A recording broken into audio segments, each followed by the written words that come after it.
இயேசுவின் நாமத்தினாலே இந்த மாலை நேரத்திலே உங்களை அன்போடு விட வாழ்த்துகிறேன். வேதத்தின் வெளிச்சம் என்ற நிகழ்விலே அழைப்பை குறித்து நாம் தியானித்துக் கொண்டே இருக்கிறோம். நாம் கிறிஸ்துவுக்குள் ஒன்றாயிருக்கும்படியாய் அழைக்கப்பட்டிருக்கிறோம் என்று வார்த்தை சொல்லுகிறது. இன்றைக்கும் 1 நாளாகமத்தின் புஸ்தகம் 11ஆம் அதிகாரம் 1ஆம் வசனத்தை நாம் வாசிக்கின்ற பொழுது, நாங்கள் உம்முடைய எலும்பும் உம்முடைய மாம்சமும் ஆனவர்கள் என்று இஸ்ரவேல் ஜனங்கள் தாவீதை பார்த்து சொல்லுகின்ற ஒரு வார்த்தையை நாம் வாசிக்க முடியும். வேதத்தை நாம் வாசிக்கின்ற பொழுது, சவுல் மரித்து போன பின்பு இஸ்ரவேல் ஜனங்கள் தாவீதோடு கூட கூடி வந்து பேசுகின்ற ஒரு காட்சியை நாம் பார்க்கிறோம். அவர்கள் தாவீதோடு கூட பேசின பொழுது, ஏற்கனவே ஆண்டவர் உம்மை ராஜாவாக அபிஷேகம் பண்ணிவிட்டார், நீர் எங்களுக்கு ராஜாவாக இரும், நாங்கள் உமக்கு எலும்பும் உடைய மாம்சமுமாய் காணப்படுவோம், நாம் ஒருமித்து செயல்படுவோம் என்று சொல்லுகின்ற ஒரு வார்த்தையை நாம் இங்கே வாசிக்க முடியும். எபேசியர்கள் நிருபம் 5ஆம் அதிகாரம் 30ஆம் வசனத்தை நாம் வாசிக்கின்ற பொழுது, இயேசு கிறிஸ்துவின் இரத்தத்தினாலே சம்பாதிக்கப்பட்ட உருவான சபையிலே நாம் அவருடைய சரீரத்தின் அவயவங்களாகவும் அவருடைய மாம்சத்திற்கும் அவருடைய எலும்புகளுக்கும் உரியவர்களாக இருக்கிறோம் என்பதை குறித்து கர்த்தருடைய வார்த்தை சொல்லுகிறது. கர்த்தரால் ரட்சிக்கப்பட்ட அபிஷேகம் பெற்றவர்கள் ஒன்றாயிருக்கிறார்கள் என்பதை குறித்து வசனத்திலே நாம் தெளிவாய் வாசிக்க முடியும். கர்த்தராகிய இயேசு கிறிஸ்துவுக்குள் நாம் ஒன்றாயிருக்கிறோம் என்று வேதம் சொல்லுகிறது. ஏனென்றால் நாம் மனம் திரும்பி ரட்சிக்கப்பட்டு அபிஷேகத்தை பெற்றிருக்கிறபடினாலே நான் கர்த்தருடைய சபையிலே அவயவங்களாய் காணப்படுகிறோம். கர்த்தராகிய இயேசு கிறிஸ்துவின் சரீரமாகிய சபையிலே நாம் அவருடைய மாம்சத்திற்கும் அவருடைய எலும்புக்கும் உரியவர்களாக இருக்கிறோம் என்று வசனம் மிக தெளிவாக கற்றுக் கொடுக்கிறது. ஆதி திருச்சபையை நாம் பார்க்கின்ற பொழுது, அப்போஸ்தலர் 2ஆம் அதிகாரத்திலே 120 பேர் காத்திருந்தார்கள், ஒரு மனதோடு கூட காத்திருந்தார்கள். அவர்கள் எல்லாரும் பரிசுத்த ஆவியானவரால் நிரப்பப்பட்டு பற்பல பாஷைகளிலே பேசினார்கள். அதன் பின்பு பேதுரு எழுந்து பிரசங்கித்த பொழுது 3000 பேர் ரட்சிக்கப்பட்டார்கள்.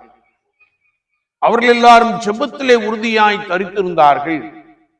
அவர்கள் ஒரே மனம், ஒரே இருதயம், ஒரே சிந்தை, ஒரே செயல்பாடுகள் நிறைந்தவர்களாக காணப்பட்டார்கள். வேதத்தை நாம் வாசிக்கின்ற பொழுது அவர்களுக்குள்ளே பலமான ஒரு ஒற்றுமை காணப்பட்டதை குறித்து கர்த்தருடைய வசனம் மிக ஆழமாக கற்றுக் கொடுக்கிறது. அவருடைய செயல்பாடுகள் எல்லாம் கர்த்தராகிய இயேசு கிறிஸ்துவின் செய்கைகளாய் காணப்பட்டபடியினாலே ரட்சிக்கப்படுகிற ஜனங்களை கர்த்தர் அனுதினமும் சபையில் சேர்த்து கொண்டே வந்தார்.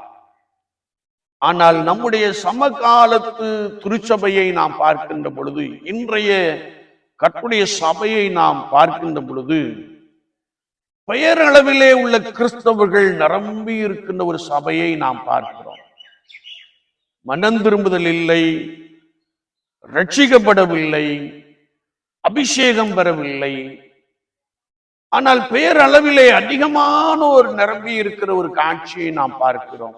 எல்லாரும் அல்ல, சிலர் ரட்சிக்கப்பட்டு இருக்கிறார்கள், சிலர் அபிஷேகம் பண்ணப்பட்டு இருக்கிறார்கள்.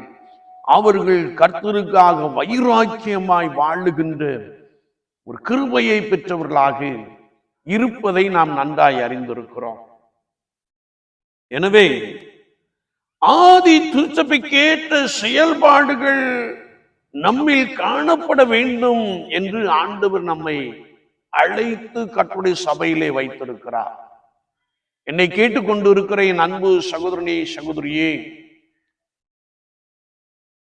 மனம் திரும்புதலுக்கேற்ற கனிகளை கொடுங்கள் என்ற வசனத்தின்படியே நாம் ஒவ்வொருவரும் நிச்சயமாய் மனம் திரும்ப வேண்டும். ரட்சிப்பின் அனுபவத்திற்குள்ளே கடந்து வர வேண்டும். கர்த்தராய் ஆண்டவருக்கு முன்பதாக காத்திருந்து அபிஷேகத்தை பெற்றுக் கொள்ள வேண்டும். ஏனென்றால் உயிர்த்தெழுந்த இயேசு கிறிஸ்து சொன்னபோது, யோவான் ஜலத்தினால் ஞானஸ்நானம் கொடுத்தான், நீங்கள் இன்னும் சில நாளுக்குள்ளே பரிசுத்த ஆவியினாலே ஞானஸ்நானம் பெறுவீர்கள் என்று சொன்னார். அந்த அனுபவத்தை பெற்றுக்கொண்டு ஆதி திருச்சபை எப்படி கர்த்தராகிய இயேசு கிறிஸ்துவை வெளிப்படுத்தி காண்பித்ததோ, ஆதி திருச்சபை எப்படி கர்த்தராகிய இயேசு கிறிஸ்துவின் கிருபைகளை பற்றி கொண்டிருந்ததோ, ஆதி திருச்சபை எப்படி நற்சாட்சி பெற்றவர்களாக எழும்பி பிரகாசித்தார்களோ, ஆதி திருச்சபையிலே எப்படி கனி நிறைந்தவர்களாக காணப்பட்டார்களோ, அந்த செயல்பாடுகள் நிறைந்தவர்களாக கர்த்தர் நம்மையும் அழைக்கிறார் என்று வசனம் நமக்கு மிக தெளிவாக கற்றுக் கொடுக்கிறது. எப்படி என்றால், அபிஷேகம் பெற்ற ஒரு மனிதன், அபிஷேகம் பெற்ற ஒரு மனுஷி கர்த்தருடைய சபையிலே, அவருடைய சரீரமாகிய சபையிலே, இயேசு கிறிஸ்துவின் சுய ரத்தத்தினால் சம்பாதிக்கப்பட்ட சபையிலே கர்த்தருடைய அவயவங்களாயும் அவருடைய எலும்புக்கும் அவருடைய மாம்சத்துக்கும் உரியவர்களாயும் இருக்கிறார்கள். கிறிஸ்துவில் இருந்த சிந்தையே அவர்களுக்குள்ளும் காணப்படுகிறது. அப்படிப்பட்ட ஒரு உன்னதமான அனுபவத்தை பெற்றுக்கொள்ளும்படியாய் ஆண்டவர் நம்மை அழைக்கிறார். இங்கே இஸ்ரவேல் ஜனங்கள் கூடி வந்து தாவீதினிடத்திலே சொன்னபோது, நாங்கள் உம்முடைய எலும்பும் உம்முடைய மாம்சமும் ஆனவர்கள், நீர் எங்களுக்கு ராஜாவாக இரும் என்று சொன்னார்கள். அப்படியே ஆண்டவர் தாவீதை அபிஷேகித்து ராஜாவாக மேன்மைப்படுத்தி இருந்தார். என்னை கேட்டுக்கொண்டு இருக்கிற என் அன்பு சகோதரனே, சகோதரியே, பரிசுத்தவான்களுடைய வரிசையிலே நாமும் எழும்ப வேண்டும் என்று ஆவியானவர் விரும்புகிறார். ஒவ்வொரு கர்த்தருடைய சபையிலும் பரிசுத்தவான்கள் உண்டு, பரிசுத்தவாட்டிகள் உண்டு. அந்த வரிசையிலே எல்லாரும் சேர்ந்து கொள்ளும்படியாய் நாம் ரட்சிப்பின் அனுபவத்திலும் அபிஷேகத்திலும் கர்த்தருடைய வல்லமையிலும் கர்த்தருடைய சத்துவத்திலும் பலப்பட்டவர்களாகவும் மாற வேண்டும். ஆதி திருச்சபையை போல நாம் மாற வேண்டும் என்று ஆண்டவர் நம்மை அழைத்திருக்கிறார். காதுள்ளவன் கேட்க கடவன் என்ற வார்த்தையின்படி அழைப்பை நாம் ஏற்றுக்கொள்ளுகின்ற பொழுது ஆண்டவருடைய நாமம் மகிமைப்படுகிறது. அநேகரை ஆண்டவர் சபையிலே சேர்த்து கொண்டே வருகின்ற நிகழ்வுகள் காணப்படுகிறது. மனம் திரும்புகிற ஒரே பாவி நிமித்தம் பரலோகத்தில் மிகுந்த சந்தோஷம் உண்டாயிருக்கும் என்ற வசனம் நமக்குள்ளே பலமாய் நிறைவேறுகிறது. ஆண்டவர் அப்படிப்பட்ட ஒரு பெரிய உன்னதமான அனுபவத்தை நமக்குள்ளே நிறைவாய் கொடுப்பாராக. ஆமேன், ஆமேன்.